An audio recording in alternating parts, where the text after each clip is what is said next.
আজকে তৈরি করেছি খুবই মজার একটি ক্যারামেল কেক। তোমরা দেখেই বুঝতে পারছো যে কেকটা কতটা মজার হয়েছে, বারবার মন খেতে চাচ্ছে। Hello everyone, it's me Nishan, welcome back to my new video.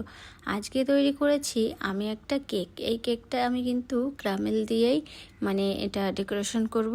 আর এটা খেতে যে কি মজা সেটা তোমরা বাসায় ট্রাই না করলে তোমরা বুঝতেই পারবে না। এখন আমি কিন্তু 3টা ডিম দিয়ে আর পরিমাণ মতো সব কিছু নিয়েই কেকটা তৈরি করে ফেলেছি।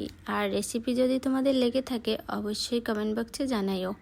এখন কিন্তু আমি এই যে কেকটা দিয়ে দিয়েছিলাম মাত্র 30 মিনিটের জন্য ওভেনে, তো তাড়াতাড়ি হয়ে গেছে। চুলাতে দিলে 40 মিনিট সময় লাগবে।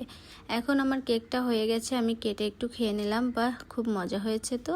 আর এদিকে কিন্তু আমার ক্যারামেলটা খুব প্রয়োজন। ক্যারামেল আমি এখানে 2 চামচ চিনি দিয়ে একটু জাল দিয়ে নিয়েছি। ক্যারামেল হয়ে গেছে, তো এই যে সুন্দর করে কেকের পরে দিয়ে দিয়েছি। কতটা সুন্দর দেখাচ্ছে, এটা দেখে কিন্তু ভীষণ ভালো লাগে আর খেতে তো ভীষণ মজা। তোমরা বাসায় ট্রাই করো। আল্লাহ হাফেজ।